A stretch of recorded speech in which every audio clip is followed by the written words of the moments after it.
Shalom, selamat pagi Bapak Ibu Saudara yang dikasihi Tuhan Yesus. Senang kita kembali bertemu melalui renungan firman Tuhan yang akan kita dengarkan bersama hari ini. Mari kita satukan hati kita sebelum dengarkan firman Tuhan di dalam doa. Tuhan Yesus, kami mengucap syukur, berterima kasih. Tidak henti-hentinya Tuhan rasa syukur kami sampaikan buat nafas kehidupan dan terima kasih kami buat hari yang baru yang Tuhan berikan kepada kami. Kami akan menjalaninya sepanjang hari ini. Sebelumnya Tuhan memberkati firman-Mu menjadi terang bagi kehidupan kami. Dalam nama Tuhan Yesus kami berdoa. Haleluya. Amin. Firman Tuhan yang akan kita baca, dengarkan hari ini tertulis dalam Matius pasal yang ke-8 ayat 1-3. Begini firman Tuhan. Setelah Yesus turun dari bukit, orang banyak berbondong-bondong mengikuti dia.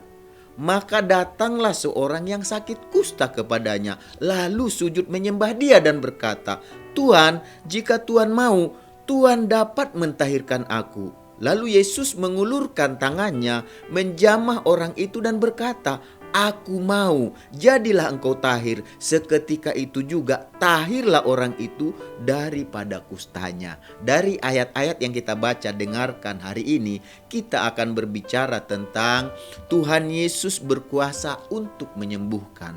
Tuhan Yesus berkuasa untuk menyembuhkan berarti Tuhan Yesus mempunyai kekuatan, mempunyai kemampuan, mempunyai kesanggupan untuk menyembuhkan. Jadi seringkali kemanusiaan kita bertanya kepada Tuhan Yesus, "Mengapa permohonanku rasanya tidak dikabulkan? Apakah Tuhan Yesus tidak mendengarkan permohonanku? Apakah bagi Tuhan Yesus terlalu sulit untuk mengabulkan permohonanku?" Jadi timbul banyak pertanyaan dalam pikiran kita tentang kasih Tuhan, tentang kebaikan Tuhan, tentang kuasa Tuhan Yesus ketika datang memohon kepada Tuhan Yesus untuk menyampaikan permohonan kita. Jadi kalau kita perhatikan dari ayat firman Tuhan yang tadi kita dengarkan, kita melihat belum lama setelah Yesus selesai berkhotbah di atas bukit, ada orang banyak yang takjub akan pengajaran daripada Tuhan Yesus. Bahkan setelah Tuhan Yesus selesai mengajar pun masih banyak orang yang berbondong-bondong datang mengikuti Yesus, mengikuti Tuhan Yesus. Jadi di antara orang banyak yang berbondong-bondong tersebut ada seorang yang sakit kusta datang dan sujud menyembah Tuhan Yesus sambil berkata, "Tuhan, jika Tuhan mau, Tuhan dapat mentahirkan aku." Bagaimana respon Tuhan Yesus tentang permohonan orang yang sakit kusta tersebut? Jadi kalau kita perhatikan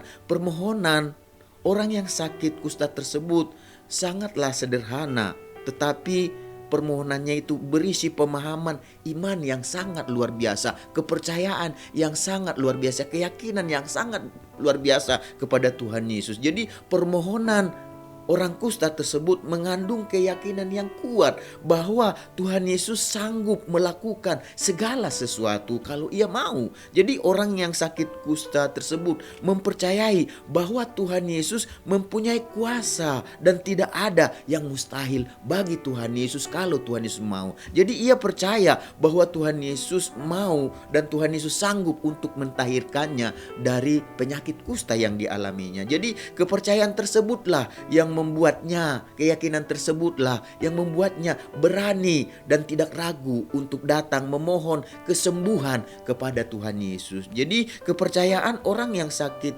kusta telah membuatnya, keyakinan tersebut terhadap Tuhan Yesus, kepercayaannya akan kuasa Tuhan Yesus, jadi membuat orang kusta ini menundukkan dirinya. Dia merendahkan dirinya kepada apa yang dikehendaki, apa yang diinginkan oleh Tuhan Yesus. Dia boleh memohon, dia boleh meminta, tetapi apa yang dia minta, apa yang dia kehendaki, dia kembalikan kepada kehendak Tuhan Yesus, kepada keinginan Tuhan Yesus. Makanya dia katakan kalau Tuhan mau. Jadi dia kembalikan kepada Tuhan Yesus, karena sekalipun dia percaya tetapi dia tetap mengembalikan kepada Tuhan Yesus. Jadi dengan kata lain, orang yang sakit kusta ini sadar bahwa ia tidak dapat memaksa Tuhan Yesus untuk mentahirkannya. Ia mengetahui bahwa semuanya tergantung kepada kerelaan hati dan kehendak dari Tuhan Yesus, bukan kepada kehendaknya atau keinginannya. Jadi orang yang sakit kusta ini tahu, sekalipun Tuhan Yesus dapat dan sanggup melakukan segala sesuatu, tetapi ia tahu kehendak Tuhanlah yang terjadi, bukan kehendaknya sendiri.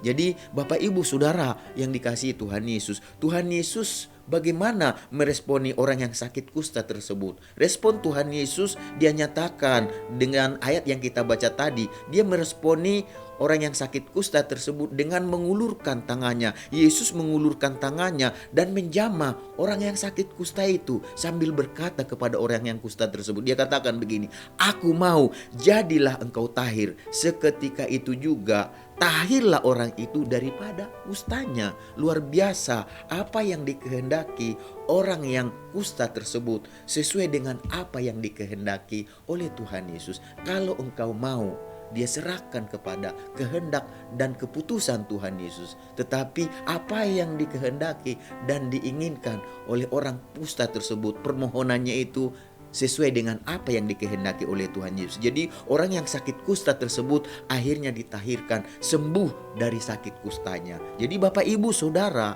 yang dikasihi Tuhan Yesus, sebagai orang yang percaya, sebagai pengikut Tuhan Yesus, sebagai orang yang percaya kepada Tuhan Yesus, pasti kita mempunyai permohonan kita masing-masing. Ada mungkin banyak, bahkan mungkin banyak sekali yang kita mohonkan, yang kita inginkan, yang mau kita sampaikan kepada Tuhan Yesus sebagai orang percaya. Tetapi di balik permohonan permintaan kita tersebut, marilah kita belajar bukan hanya mempercayai bahwa Tuhan Yesus baginya tidak ada yang mustahil, tetapi kita juga harus belajar untuk tidak lupa bahwa kehendak Tuhan yang terjadi, bukan kehendak kita. Kalau Tuhan mau, kalau Tuhan berkehendak, kalau Tuhan ingin. Jadi semuanya kembali kepada Tuhan Yesus. Kita harus belajar untuk mempunyai di balik permohonan kita itu, kita mempunyai keyakinan dan pemahaman yang benar ketika kita datang memohon kepada Tuhan Yesus. Artinya kita harus datang dengan penuh keyakinan, karena Tuhan Yesus mendengar dan berkuasa atas apa yang dia mau, atas apa yang dia kehendaki, apa yang dia inginkan. Jadi semuanya kita kembalikan kepada Tuhan Yesus, bukan kepada kehendak kita. Yesus sudah pasti tahu memberi yang terbaik dan mendatangkan yang terbaik bagi kita. Jadi mari kita memohon dan kita serahkan permohonan kita kepada kehendak Tuhan Yesus, dan kita tahu kehendak Tuhan Yesus pasti yang terbaik dalam kehidupan kita. Mari kita sama-sama berdoa. Tuhan Yesus, kami mengucap syukur, berterima kasih buat firman yang kami baca dengarkan. Hari ini kami belajar untuk menyerahkan segala permohonan, segala kerinduan, keinginan kami kepada kehendak Tuhan. Kalau Tuhan mau, kalau Tuhan ingin, kalau Tuhan berkehendak, apapun bagi Tuhan tidak ada yang mustahil. Mungkin bagi kami mustahil, tetapi bagi Tuhan tidak ada yang mustahil. Mungkin bagi kami tidak mungkin, tetapi bagi Tuhan tidak ada yang mungkin. Kalau Tuhan mau, kalau Tuhan berkehendak, apapun Tuhan bisa kerjakan. Baik itu di dalam rumah tangga, keluarga, usaha, pekerjaan, baik itu sekolah, perkuliahan, bahkan segala sesuatu yang kami rindukan, kami inginkan. Kalau Tuhan mau, Tuhan bisa menyatakan kuasa-Mu dalam kehidupan kami. Kami mau belajar Tuhan, bukan kehendak kami, tetapi kehendak Tuhan yang terjadi. Karena kehendak Tuhanlah yang terbaik dan mendatangkan kebaikan bagi kami. Sepanjang hari ini kami menyerahkan perjalanan hidup kami kepada kehendak Tuhan. Tuntunlah kami, lindungilah kami, sertai kami dengan janji-janji yang terbaik yang Kau janjikan dari firman-Mu sepanjang hari ini menyertai kami. Dalam nama Tuhan Yesus kami berdoa. Haleluya. Amin. Selamat beraktivitas. Tuhan Yesus memberkati kita semuanya.